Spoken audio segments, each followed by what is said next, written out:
নমস্কার বন্ধুরা, কেমন আছো সবাই? আশা করি খুব ভালো আছো। আমিও খুব ভালো আছি। আর আজকে আমি তোমাদের নিয়ে যাব একদম একটা নতুন অজানা কোন অসীম সৌন্দর্যের দেশে। তোমরা শুধু আমার সঙ্গে থেকে যাও, তোমরা বুঝতে পারবে আমি কতটা সত্যি কথা বলছি। এত সুন্দর একটা দেশ যেখানটা শুধুই সবুজ দিয়ে ঘেরা। সেরকম একটা জায়গায় তোমাদের আজকে আমি নিয়ে যাব, তোমাদেরকে সেই সৌন্দর্য উপভোগ করাবো। আর এইরকম সৌন্দর্য তোমরা যদি আরও উপভোগ করতে চাও, আমার পরিবারের সদস্য হয়ে যাও, আমার সাথে থাকো, আমার ভিডিওগুলো প্লিজ সবাই দেখো, তাহলেই তোমরা বুঝতে পারবে আমার কন্টেন্টটা ঠিক কী। আমার কন্টেন্টই হচ্ছে ভিলেজ লাইফস্টাইল, ভিলেজ সৌন্দর্য, গ্রামের সুন্দর সুন্দর দৃশ্য তোমাদের জন্য আমি নিয়ে আসবো। তো চলো, দেখো আমরা রেডি হয়ে গেছি, বেরিয়ে পড়েছি টোটো করে। টোটো করে না যেতে খুব ভালো লাগে, মানে এই টোটোর জার্নিটা এত সুন্দর।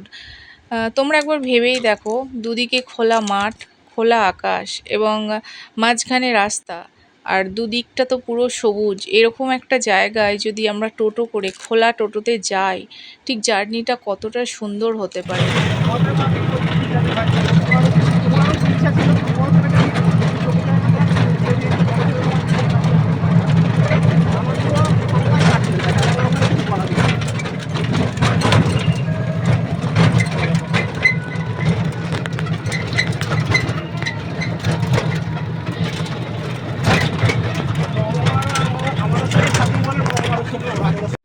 তো আমাকে দেখে তোমরা নিশ্চয়ই বুঝতে পারছো, আমার এক্সপ্রেশন দেখে, আমার মুখের হাসি দেখে, যে আমি কতটা খুশি। এক তো অনেক দিন পর বাড়ি থেকে বাইরে বেরিয়েছি, তারপর আবার এরকম একটা জার্নি মানে উপভোগ করছি। খুব ভালো লাগে, মানে আমি যতবার এই রাস্তা দিয়ে যাই, এই জার্নিটা মানে এত মন থেকে উপভোগ করি, আমার খুশির ঠিকানা থাকে না। যাওয়া এবং আসা, এই দুটো জিনিসই আমার জীবনের সবথেকে আনন্দের। মানে খুব ভালো লাগে এইভাবে খোলা মাঠের মাঝখান দিয়ে, খোলা আকাশের নিচে দিয়ে, আর টোটো করে, বিশেষ করে টোটো করে।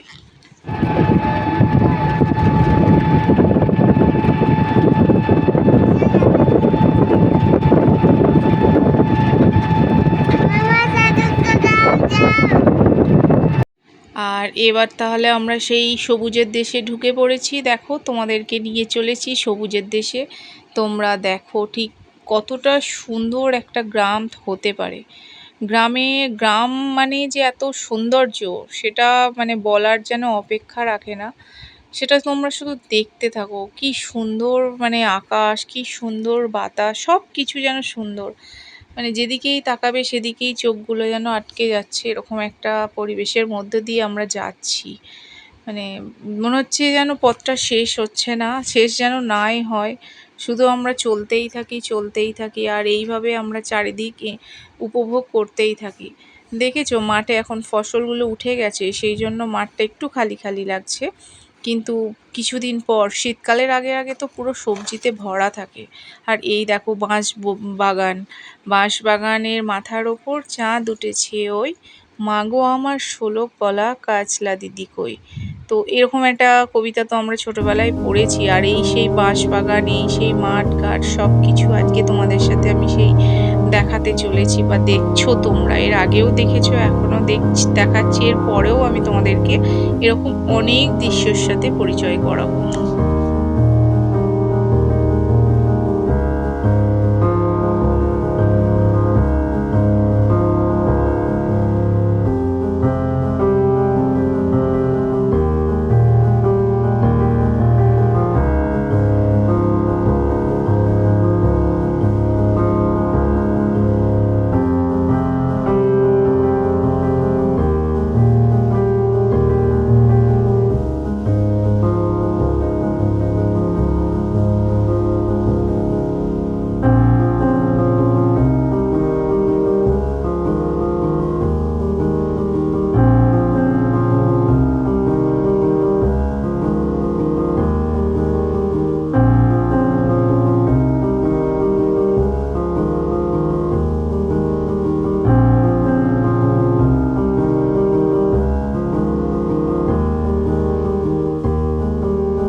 তো তাহলে তোমরা কত কিছু দেখলে আমাকে একটু কমেন্টে জানাবে। অনেক সুন্দর সুন্দর জিনিস দেখিয়েছি, আর এটাই বা বাদ যাবে কেন?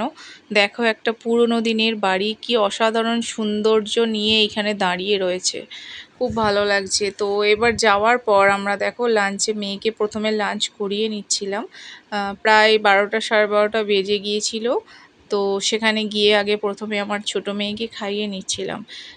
আসলে আমরা গেছি আমার এক জায়ের বাড়ি, মানে অনেক দিন থেকেই আসার কথা বলছিল, যাওয়া হচ্ছিল না।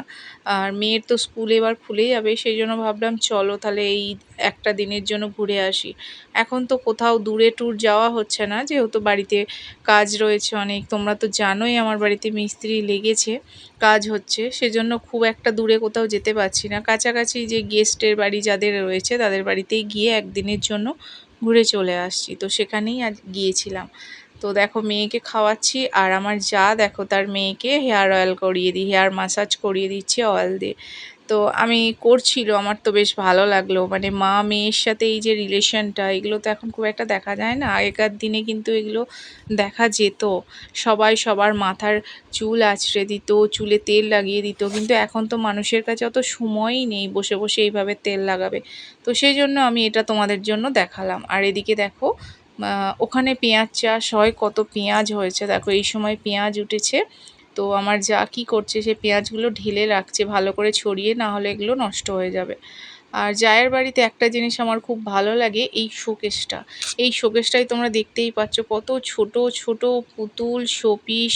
এগুলো সব না আমার ওই জায়ের মেয়ের, ও খুবই মানে এগুলো যত্ন করে, কত ছোটোবেলার যে এই জিনিসগুলো আছে প্রত্যেকটা জিনিসকে ও সুন্দর করে রেখে দিয়েছে, কোনোটা নষ্ট করেনি। এবং ওর সেই জন্য এই শোকেসটা বানানো আছে, যাতে সব জিনিসগুলো সুন্দরভাবে অক্ষত থাকে। তো দেখো কত ছোট্ট ছোট্ট জিনিস, দেখো এগুলো মানে মাটির সব জিনিসপত্র।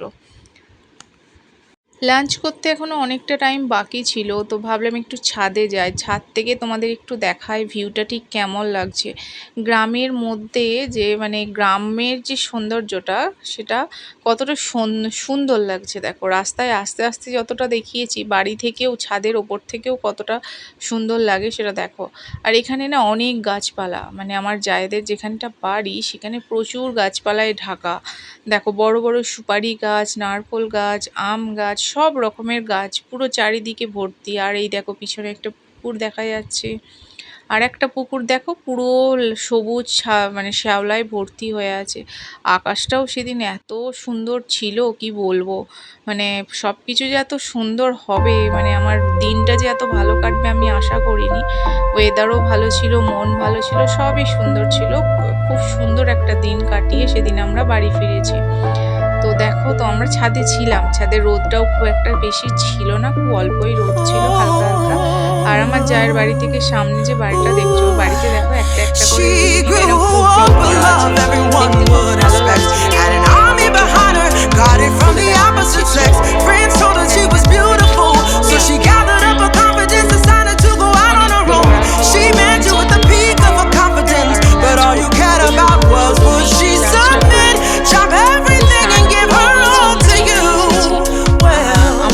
খুব ভালো একসাথেই সবাই মিলে গল্প করতে করতে লাঞ্চ করবো, সেই জন্য একসাথেই গল্প করছিলাম।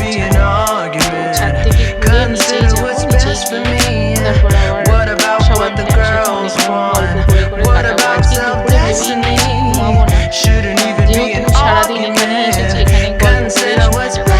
বাড়ি চলে গেলেই তো আবার সেই একই রুটিনের মধ্যে পড়তে হবে। তোমরা দেখো ভিডিওটা কেমন লাগছে আমাকে প্লিজ একটু জানাবে। আমি খুব খুশি হব তোমাদের যদি এই গ্রামের পরিবেশটা তোমাদের আমি ভালো লাগাতে পারি, তোমাদের মনে যদি আমি ধরাতে পারি, তাহলে আমি সত্যি খুব খুশি হব এবং আমি নিজেকে সার্থক মনে করব। দেখো তোমাদের কেমন লাগছে জানাবে।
ছাদ থেকে তো নিচেই চলে এসেছি। ছাদ থেকে তোমাদের আমি এই পোড়ো বাড়িটা দেখাচ্ছিলাম। এটা আমাদের জায়েদেরই পাশের বাড়ি, মানে জায়েদেরই বাড়ি, কিন্তু এটা পোড়ো হয়ে আছে, এখানে কেউ থাকে না। আর এদিকে আমার হাজব্যান্ডের কাজ দেখো, ও এঁচোড় গাছে প্রচুর এঁচোড় হয়েছে। তো আমরা তো এঁচোড় নিয়ে যাব, আমাদেরকে যা বলেছে তোরা পেরে নে। তোমার হাজব্যান্ড সেই জন্য গাছে উঠছে এঁচোড় পারবে বলে। নিচের দিকে যে এঁচোড়গুলো ছিল সেগুলো একটু ছোট, তো ওই জন্য ওপর দিকের এঁচোড়গুলো বড় বড় আছে কয়েকটা। তো যাই হোক, ভয় তো লাগছিল, যদি অনেক দিন গাছে ওটা অভ্যস্ত নয়। গ্রামে থাকে, গ্রামে যারা থাকে তারা মোটামুটি গাছে উঠতে পারে, কিন্তু এখন তো কাজের কার্যক্রমে ওঠা হয় না, সেই জন্য একটু ভয়ে ভয়ে ছিলাম। তো যাই হোক, অনেকগুলো এঁচোড় পাড়া হয়েছিল এবং তোমাদের আমি দেখাবো আমি কতগুলো এঁচোড় পেরেছি।